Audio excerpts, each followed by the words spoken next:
Baxi's musical podcast.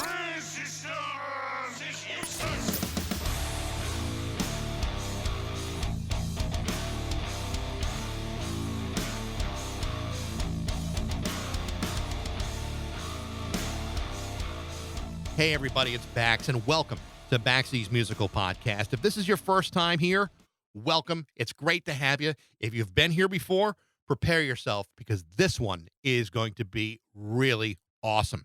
My guest today, the legendary Wobble. Now, if you don't know much about Wobble, let me see if I can set the table here for you. And it starts with this. When the Sex Pistols collapsed and fell apart in early 1978, there was plenty of baggage left behind. On one hand, you had a number of people that were glad to see them go, and there were also plenty of people who wanted to know what the Sex Pistols would do next. This is a band that had created a revolution of sorts, and while that revolution was surrounded by chaos and bad headlines, the Sex Pistols were in fact game changers. So when John Lydon quit the band in January of 1978, people were dying to know how he would recover from something like this.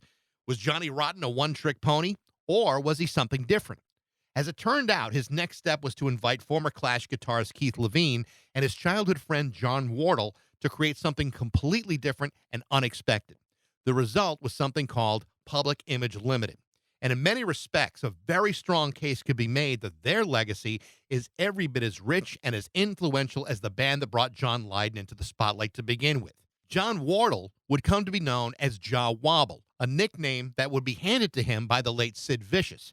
Wobble is significant in the sense that he not only completely transformed the electric bass, but his work on those first two Pill albums are considered to be landmark recordings and the starting point for the post-punk movement, which would lay the foundation for nearly every underground and alternative subgenre for the next 30 years.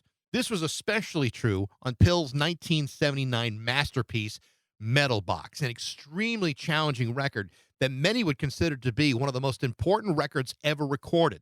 Wobble would leave Public Image soon after that and resume a solo career, which eventually led to some incredible collaborations with people like Brian Eno, Ginger Baker, Bjork, The Edge from U2, Sinead O'Connor, and the late Dolores O'Riordan from the Cranberries. The list of collaborations and accomplishments from this guy are staggering, and you can find out more by picking up a copy of his 2009 autobiography entitled Memoirs of a Geezer.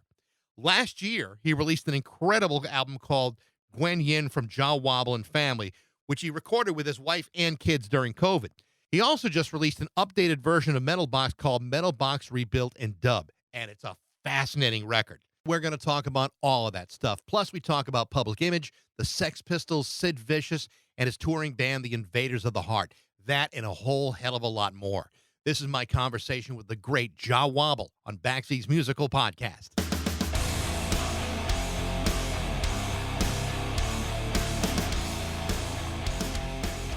Hi, Mike. Hey, John, how are you?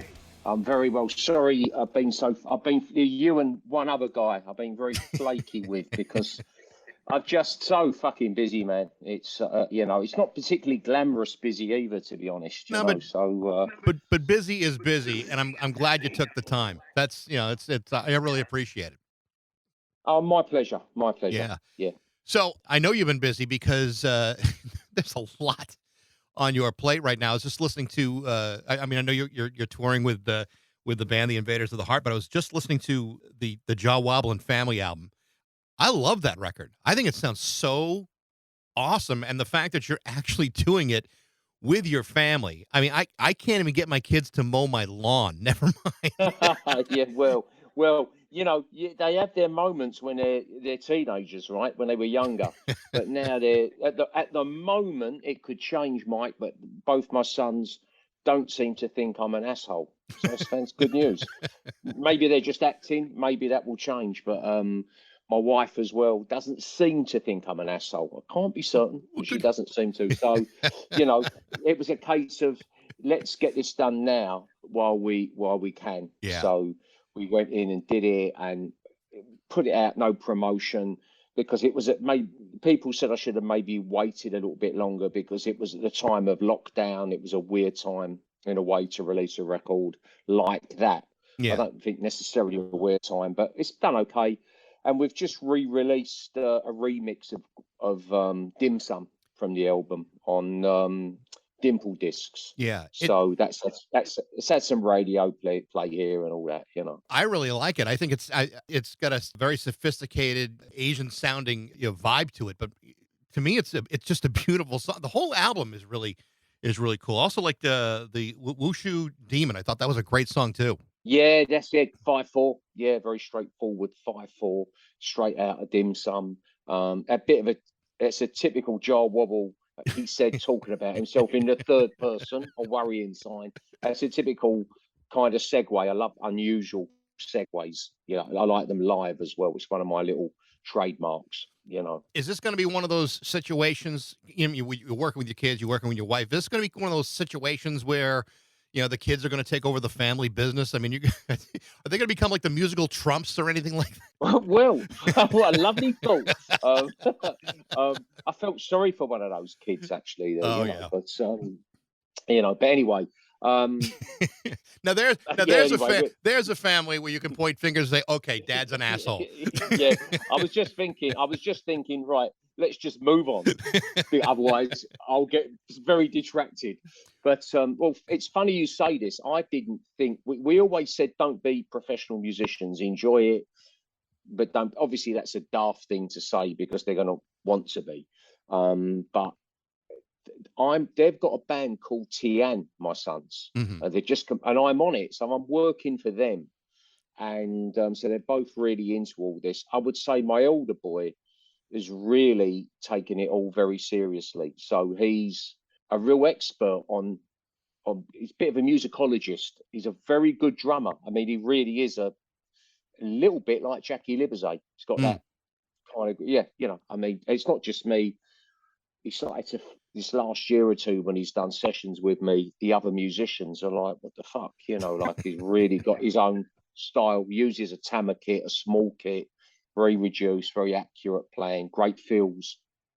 But he's a real expert, particularly on the music of Xinjiang, like in the northeast of China, the Tajik music and the Uyghur music and all these scales. And he explains to me all this quite complicated stuff where some of the scales, the third note of the scale was made slightly sharp. You Mm. bend the note, this kind of. So he's really talks to me a lot about music and how you put music together. So I'm delighted because my attitude this last few months with there's train strikes and everything here all the time. So I've been driving into London a lot. He drives, but I've been driving, and we've been having conversations late at night, driving back on the highway.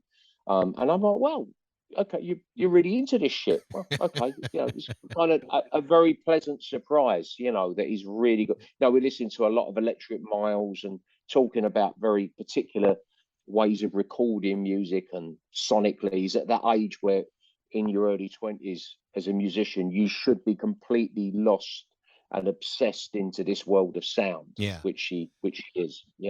Well, I think it's wonderful. I try to do that with my kids, early on, where they weren't just exposed to the top 40 hits of the day, but I try to expose them to all kinds of music. And I think that's really healthy for any kid, especially when you're all of a sudden you're starting to find connection pieces between your kids, and the same music. I'm thrilled my kids are is into music as they are. I'm sure it's got to be a huge source of pride for you too. Oh yeah, I'm very happy, very proud. I've got to temper that. They were both good with sports when they were young. My younger son Charlie was a pro footballer for 5 minutes, and then wanted music and wanted to go to university. And so I went to university, continued to play football at university. He went to King's College, got a good degree. So I was very happy. I think he thought I was going to be a bit upset, but I was really most important thing. I wanted him educated and to still love playing football and to love music. So and John, my older boy, Tai Tai, was into boxing. Mm. So I was the proud parent there, but you really have to temper it, and you've got to realise how not to get too involved, and it's a difficult balance. So with the music, funny enough, that was never really an issue.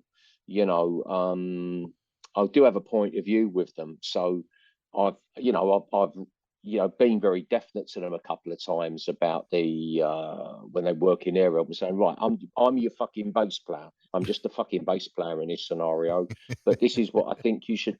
This is what I think you should do here. And they would maybe give themselves too many choices. And I was saying to them, sometimes the importance of reducing the choices down early on.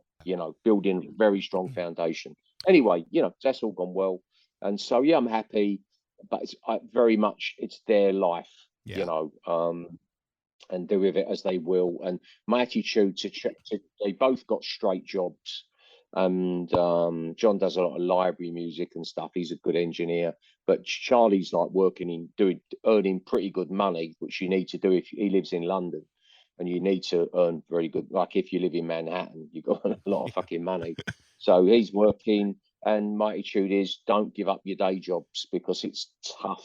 Yeah. And they both see how tough it is to tour, stripping down the gear afterwards for people, all this stuff, and the musicians at that level still have to help out the crew. It's a tiring world. So they're looking at that, and I said, try and work a situation. You're going to do gigs, but when you do gigs, try and keep it as scaled down as you can. Small drum kit, good crew people, and keep it steady. But don't go on these, just pick your dates, but don't give up your day jobs. Well, and you're doing that now. I mean, the Invaders of the Heart have been playing quite a lot, or are about to, and at least until I think October or November, all around England. But then you're going to Prague and Zurich and stuff like that. But when you're coming out of the pandemic, getting back into the swing of playing live, has that been challenging over there? I mean, I know in the States things are starting to open up, and you're starting to see people come out for shows again. Is it the same thing in the UK right now? Yeah, at the start of the year, we were very concerned because we were touring again and thought, will anybody come? And it definitely had a big effect on people. But we were really surprised, pleasantly surprised. At the first show, there were some no shows. People bought tickets but didn't turn up. And then but the second show, Ronnie Scott's, which okay, it's a special night. We did two shows and every seat was full, and there were people trying to get in. It's like a jazz club, quite a big jazz club. And so it's got a great reputation. It's my favourite place to play. That was fantastic. And then the next night there were 70 no shows. So people that had bought tickets didn't turn up. And so we thought, right, this is okay, but a bit of a worry. And we went to the West Country, and it was full. And then I think every show we did then was pretty much what you'd expect to. So that was great. So we're touring again now. We're doing a smaller in between places, and then we'll tour the big cities again next year. So by British standards, we're generally, with one or two exceptions, like Manchester, we haven't played since before the pandemic, a big music town. But most of the places we're doing are in between little towns. And the new thing now, of course, is the economic situation. People are completely beside themselves with worry. Yeah. So yet again, it's a challenge to get people out. But we've so far, so good. We've been doing that. So you want to know the promoters are not losing money. They'll book you again. It never stops. The pressure never stops, But it's a very worrying time right now, And then the Queen died, and at last week, and so one of our shows went down because it's a civic building. So because the Queen had died, it's not the people running, but it's not their fault. It's just a civic building, so that closed. Wow. So we couldn't do. So that was Barrow. We've got to do that at some point in the future. I don't think that's an issue that's going to affect any more shows, but it does affect the community project, because that's another reason I'm busy. I started a community project in London called Tuned In, and that's we do that from a civic building, public building. We built a recording studios, but yet because it's a public building, obviously we can't open. So but there you go. But it's life's not straightforward now, right? Everything is, muddles through. You can't travel by train here. So I've got to drive everywhere. I used to like the trains, but the trains at the moment, there's strikes. You can't, It's not good. I don't know how it is there. I know for here in the States, we're having a work shortage. Not that there isn't work to hire people. It's just people just don't want to go back to work. And so there's the huge shortage of actual labor. That's the same here as Mm, well. Big, especially, and in France, I hear that as well. I think that somebody was telling me there's 250,000 jobs in Paris going in the hospitality that are vacant. 150,000 in London. I mean, I don't know who comes up with those figures, but if you sense this is a time that you want some building work done or something like that, don't bother. Just don't hire anybody. It's funny because at the same time people are short of money, and I guess it's certain kind of jobs. I think a lot of people left, like driving delivery jobs. They left. There's a shortage of cab drivers, so I yeah. found it very hard to get taxis in a way I haven't had since the 1970s. You play somewhere like Southend, little town to the east of England, and in Essex, and it's a busy kind of night spot kind of town, and the gigs at the shows at 9 o'clock, and it's 8:30, and I need a fucking taxi because I'm in the hotel the other side of town, Yeah. and no taxis, no Ubers, no taxis, and so someone has to get a car and come and pick me up, and so you kind of got to be pretty careful now. So I just realized a couple days ago, as I was preparing for this, that it's been 45 years since Public Image Limited started. I mean, that seems impossible to imagine, but I interviewed John Lydon about, I don't know, like 10 years ago. And I asked him the question because, to me, it's like, when the Sex Pistols fall apart and he leaves, I mean, he could have gone in any number of directions, and he gets you and he gets Keith Levine. And what he decides to do is not do the Sex Pistols Part 2. But what he decides to do is instead this incredibly groundbreaking and unusual music that you could easily make the argument this was just as influential as anything that the Sex Pistols did, and they certainly had more longevity. When you look back at those early days of Pill, what was your thought going into it? I mean, obviously you're getting together with a friend of yours who is the most notorious guy in the entire country. What was the feeling and the mood, early on back then? Well, obviously I knew John from before punk started, so Yeah. we'd been friends before it all happened.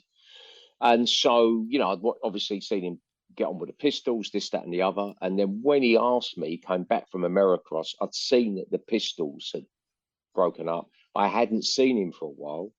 And he phoned me at home. I'd left a squat, which is a kind, I don't know if you use the same term in America, but it's where you illegally stand in a building. Or at that time, it was half and a half. It was kind of legal, kind of not, And I'd gone back to me mum and dad's council flat, which is like saying in a projects under sufferance, under sufferance, and my time was wearing out there again. And John called me there and said, "You want to be in a band?" So I was absolutely delighted. I remember I really fancied the job. I had no doubts looking back that I couldn't do something with a bass, and I had a very clear intention with the bass. So I don't think any of us had a master plan or any idea what the music would sound like really, except obviously the bass was going to be heavy. And I had the bass lines, so it was all based on the bass lines, and we took it from there. And that first album, obviously, the first single, I think a lot of people were really like enthusiastic because it's like, wow, this is very palatable, Yeah. pop music almost, but with a different sound. So people loved it.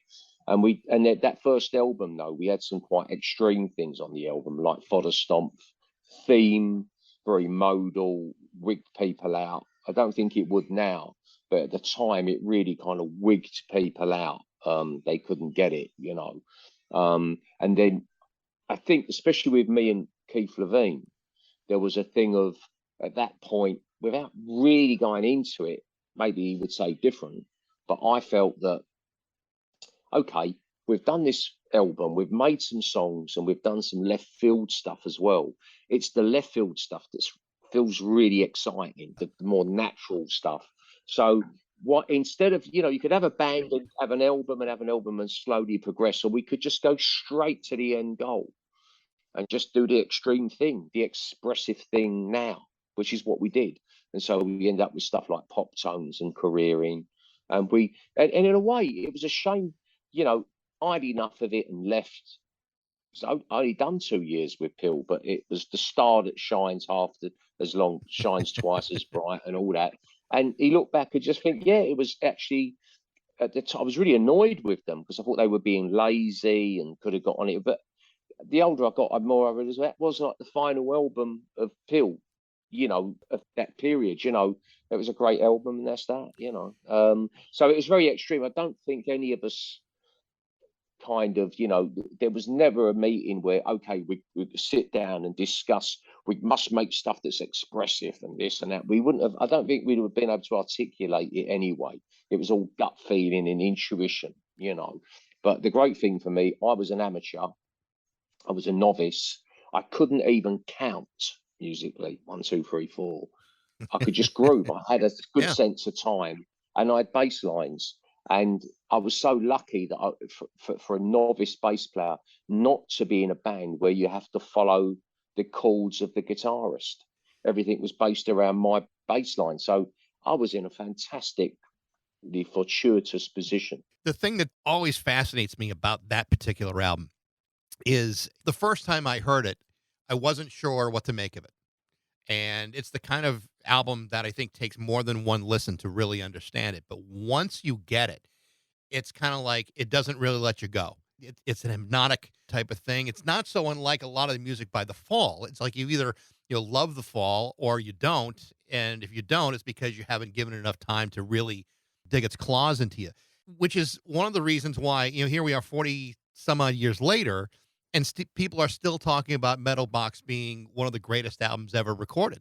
And if you are one of those people that has been connected to it, it's hard to argue against it because it was so unique at the time, and it still sounds great today. I think that's the mark of what really is a tremendous piece of art. Yeah, well, that's right. And I think it resonates with a lot of people, and it's seen as iconic now. I think over the years, though, a lot of people cited it, talked about it, but it was a bit like Ulysses by James Joyce. Everybody said they'd read it, but they probably hadn't really. And they certainly hadn't read it all the way through. And I think that was the case with Metal Box. A lot of people were delved in, but probably hadn't managed to listen all the way through.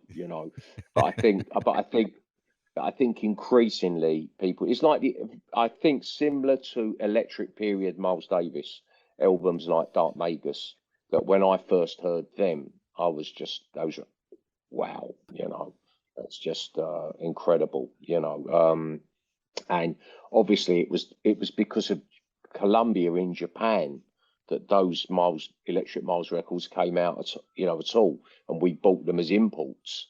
But they were it's very strong meat, isn't it? It's very strong meat, that stuff. And I think Public Image in its own way from those days, Metal Box is very, very strong, very expressive. And it's a bit like, it's funny, I always say, like, I came to realize when I studied, I did a degree for fun, went to university in the 90s part-time, and learned that fine art movements often precede the musical movements by 30, 40 years.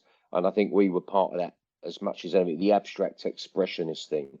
And I think we had a real, like from the expressionists of the early 20th century, we had a lot of that expressionist, those big, broad, ugly brushstrokes, but it's very authentic somehow. So I think in terms of art, that's where it's very primal, expressive, uncompromising art.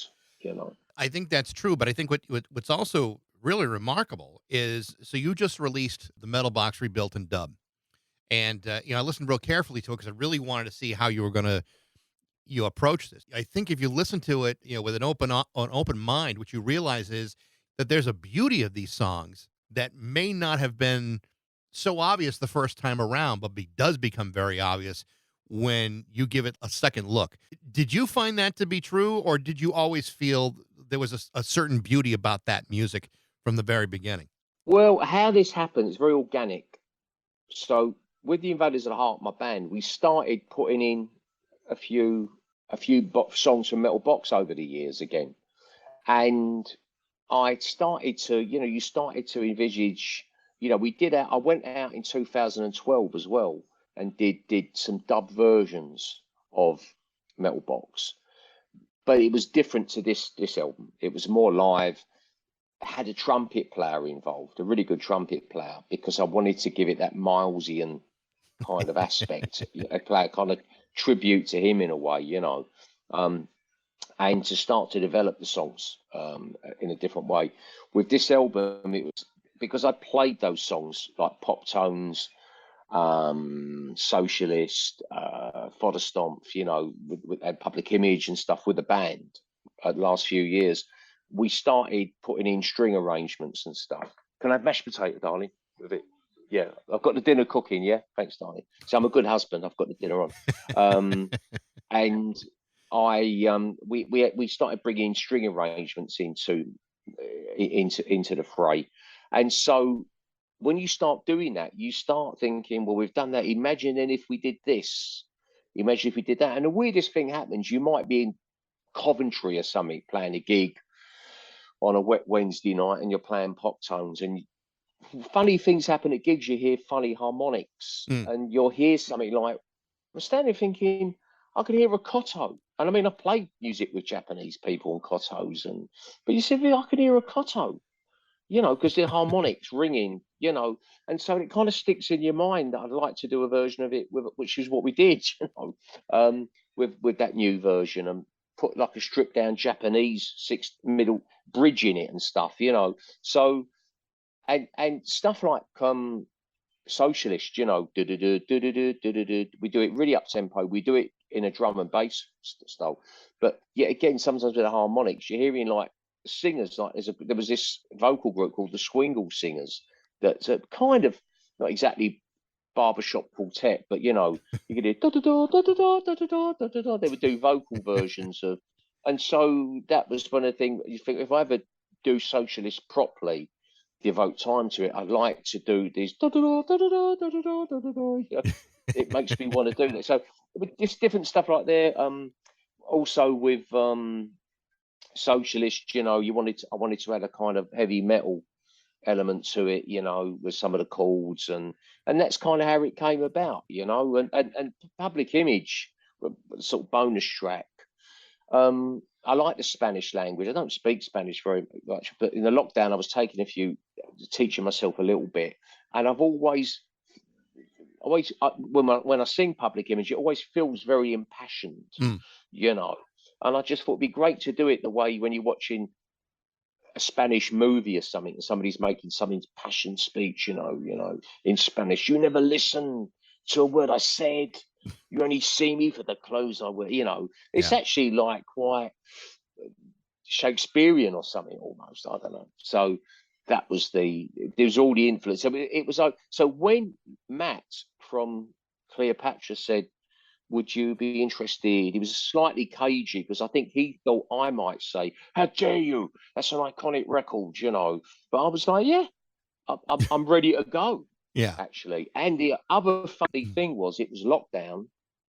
I'm working with John Klein and on via Zoom, because we still kept the community thing going remotely. And John Klein is the punk. He's the post-punk guitarist. He's the expert on all the production of those records. Right. He's a very smart guy, a great guitarist, and he's your guy for a scratchy guitar. So it's funny. I'm asked to do this, and I'm working remotely with the best person in the fucking world you could do it with. So that's how that happened. Here in the States, I don't think dub has ever really connected the way it certainly has in the UK, and it's something that's been a part of the musical landscape for a long, long time. But for anyone who would say, well, why would you go ahead and try to redo a perfect record? This kind of thing's been done in the UK forever. This is not really a new idea. The interpretation of the music is different, but this is the kind of thing that's been going on in the UK for a long, long time. That's right. I mean, I think I've become an exponent of it. Of course, you have got in America Bill Laswell, who's a big exponent of Yeah. it. And, obviously, I think throughout America, but especially on the East Coast and West Coast, and probably down in Atlanta and up in, and also over the border in Canada, you have got some real dub fans and little groups of people that are into this. But yeah, I'm somebody who really did take this approach and use it with Chinese music, Japanese music, Moroccan music, put these dub things, and because it's a wonderful stripped down setting to place melodic jewels within, You take the old, especially the Chinese stuff, you're dealing with melodies, or Japanese stuff, koriko, old farming, agricultural songs that people would sing as they told the fields, and they're probably like 1,000 years old. Or, it's a variation of them that's come through, and so there's something very universal about dub. That you could set any kind. It's a setting you can put any kind of jewel into, and it works. I got to ask you, did you get a chance to see the Sex Pistols miniseries, or did you say no? Kind of. Yes, I did. You did? Yeah, I did. what did you, So what did you think? I really loved it. There's some people could feel hard done by. I felt a little bit sorry for Glenn. He wasn't quite that bad. So Glenn Matlock. Although he did appear, I'm friends with him now. He did come across maybe slightly taciturn in those days, but wasn't as bad as that. And he was the best musician in it, I think, at that time. And there's a few people that don't feature that probably should have done. There were people around that shop in those early days that should have featured but didn't. And I can imagine those people having the humps could be in types of a little bit hard done by. So fair enough. I get that. But of course, it's a dramatisation written from the perspective of Steve Jones. And I thought it was fantastic. The first three I really enjoyed. I actually loved it. And I thought it was a bit slapstick. I thought it conveyed the spirit of the time really well. It's funny, when Sid started taking smack in the series, my reaction was exactly the same as when Sid took smack with Nancy in real life. It's like, right, this is now a drag. This is a hard watch now. And so I found the last two of the series a bit difficult. But the first three, especially the first one, was like, wow, this is great. They've really somehow captured the mood of the 70s, the delinquency of some of us, was really captured. I thought that was fantastic. So I liked it, I know it upset a lot of people. And I've got mates who absolutely hated it and just felt that the dialogue was, ridiculous and all that. But I liked it. And it's funny, I was at a viewing of Dennis Morris, my mate, the photographer, for Sid. It was like a load of Sid photos. Some geezer comes up, young geezer, and says, "Oh, hello, mate," and I'm like, "Hello." And he said, I was in this Pistols thing. It was the guy that played Johnny Lydon. And it was like, wow. And I said, you were fantastic. He was really, I said, listen, you were fantastic. Because I thought he really got John the best ever I've ever seen of someone kind of, capturing him. And the same for the guy that played McLaren, I thought was really, really, Really good. good. So, I liked it. I enjoyed it, Yeah. the first three. Yeah. The mythology behind Sid, I think, is really a very, very sad story. I mean, on one hand, he's gained this iconic status, but the reality is he was an innocent guy that was sorely equipped for what he was thrust into, and not the kind of guy that really you should have had anything to do with a band or anything to do with fame, and really came from a background where this was only going to really end one way. It's really just a tragic story, and yet we raised this guy up like he was something out of like a fantasy. Well, I did a radio documentary for the BBC on Sid, and because of what you're talking about, I wanted to convey a different aspect to him other than this iconic kind of cardboard cutout parody figure. So I happen to know, for instance, when Sid was kicked out of his house by his mum, he went and stayed with a dear friend of mine, Terry Penton. Now, Terry's a guy that I've gone to football with for years. I didn't even know Terry knew him. It was all so mixed up back then. I didn't even know Terry, but it turned out Terry sort of knew him. So it was a great radio documentary because I got a lot when he lived in the West End of London, which is like living in Midtown Manhattan. It's a strange place to kind of live.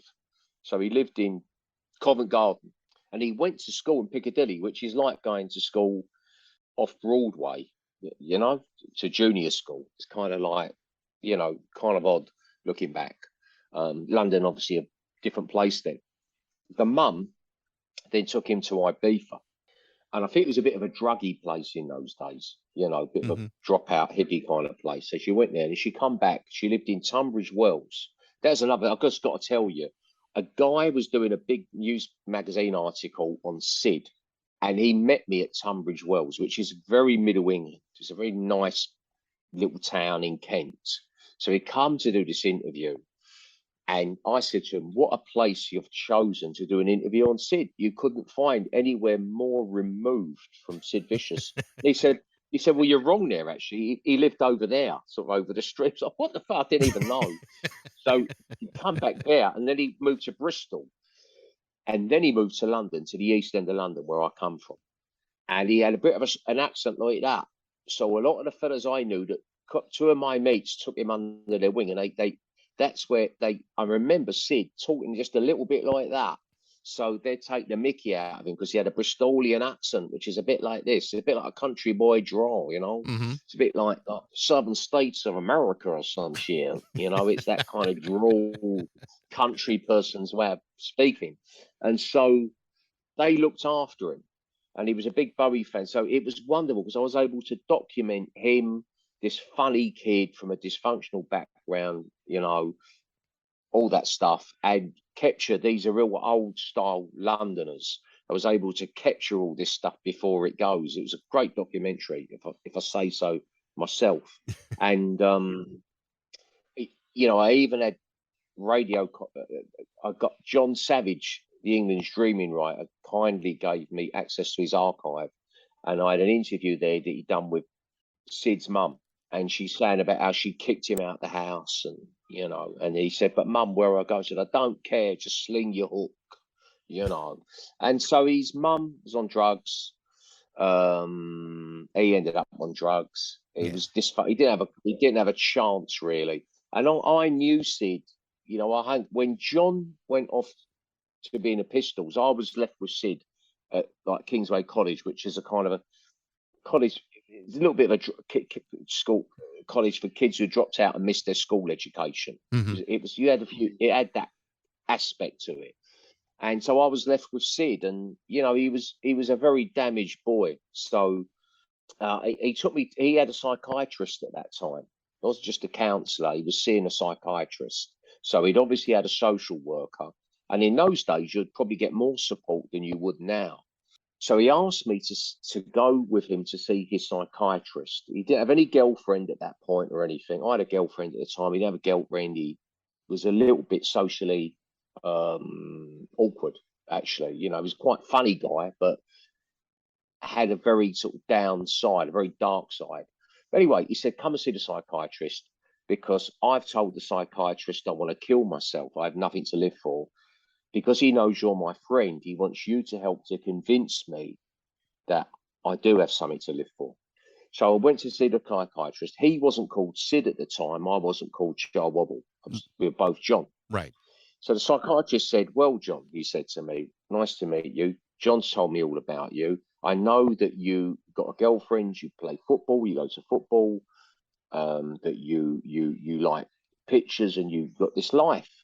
And I just would like to see you maybe pull John Beverly, Sid, into this a little bit more and maybe help him. And I think he was asking me to be a mentor, even though Sid was older than me, where you could teach him life's worth living. And because he's talking about killing himself and he says his life isn't worth living. So obviously me and Sid had sorted this out. I say, actually, I don't know if he has got anything to live for. That might be the best thing for him. And of course, this poor psychiatrist guy, was completely like mouth agog, completely couldn't believe it, and I said it might be. And Sid was like, see, I told you, even my friend thinks I'm useless, And so it was a bit of a horrible thing to do. The guy was very upset, and we left there and we went outside, and we both were jumping up and down and laughing because it was joke. But I realised afterwards, many a true word said in jest. That's an amazing story, but it kind of shows that he really was a very damaged young man, and that it's a shame that his life ended the way it did. Yeah, it wasn't ever going to go any other way. He talked about being dead before he was 21, and yeah, it's how it was. Yeah. So I did as much research as I could possibly jam in, knowing I was going to talk to you, and looked at some of the things that you had done. And one of the things that really leaped out to me was with Martin Atkins, who I'm going to be talking to in the next couple of weeks. The Damage Manual. I like Martin; he's a friend of mine. Yeah. I'm really looking forward to talking to him because one, he's just started up this museum in Chicago, the Post Punk and Industrial Music Museum, and the moment I found out that I could get a T-shirt by becoming a member, of course, I was going to send a check. Oh yeah. Because I'll always take a T-shirt, but I've been a fan of his for a real long time, not just in Pill, but when he played with Killing Joke and everything. What you've played with that guy, he's such a maybe an underappreciated talent as a drummer. He's just a beast of a player. Well, when we done Damage Manual, he hadn't played for ages, I think, before that, but was completely on it. Whereas normally it takes people a little while to get their chops back, and he's very accurate drummer. Has he hit you up to send him stuff for his museum?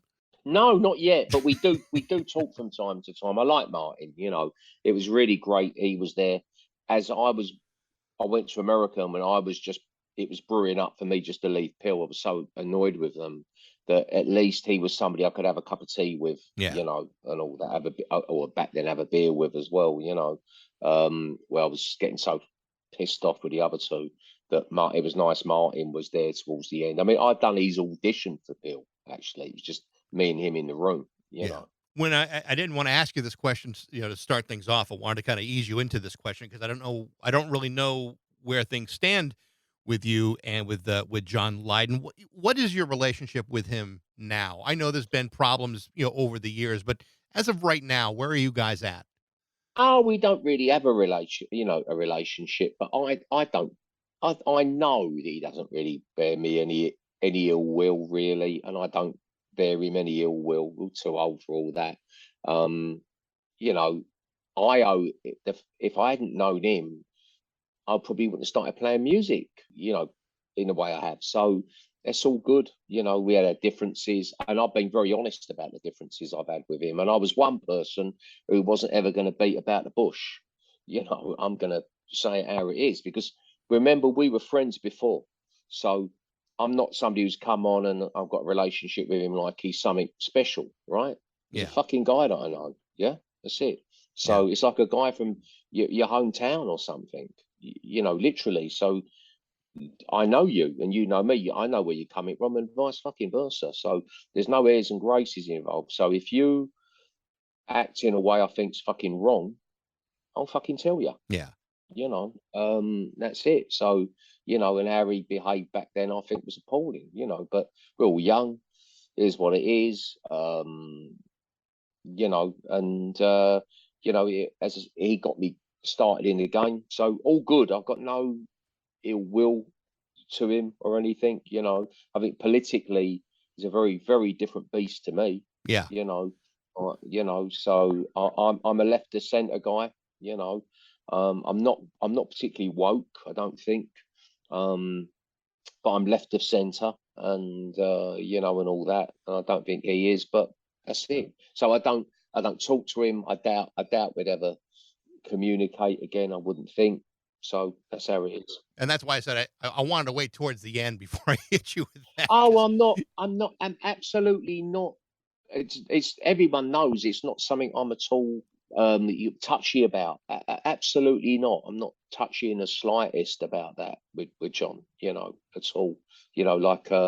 64 now, he must be 72. No, I'm joking. He must be like 60, 67 or 68 or something. We're all too old for all that. So no, I don't have any ill will. You know. I always thought it was funny. Here's a guy when he was young was like public enemy #1, and then like 20 years later, he's like a national treasure. What a turnaround for that guy. Yeah, you know, I mean, it is what it was. I mean, between the years 76, 75, I think you could say, Yeah. really, actually, when it really 75 through to about 1981, it was really what an amazing person, you know. The lyrics with from Metal Box, you know, fantastic. And he had such a persona, you know, such a strong persona. Wasn't always a nice person. He always had that nasty edge to him, to be fair. But you know, he did some great stuff, and you know, it was all good.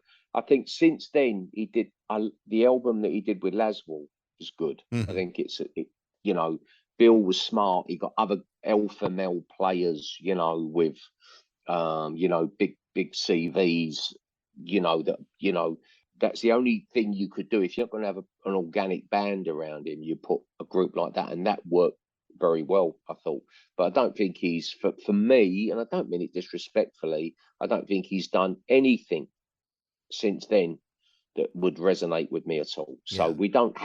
we wouldn't have a musical relationship. I think he's a bit of a kind of rock and roller at heart, really. Yeah. You know, and that's fine. You know, I mean, whatever. You know, as I say, you know, I left Pill, and you have to. I kind of yet again I had to remember all this recently. I left Public Image, and within weeks I'm working with the boys from Cannes. Right. You know, I Okay. mean, so it was fantastic. And then Youth always says, you know, from Kidding Joke, he said, yeah, you know, I heard you left Pill. He's working with Connie Plank in Germany. And he said, suddenly, I see you're working with Holger. I was over there at the time they were working with Connie. So I couldn't believe it, you know. And then I went to work with Francois Kevorkian and make Snake Charmer. And so this thing with Pill was the beginning for me, you know.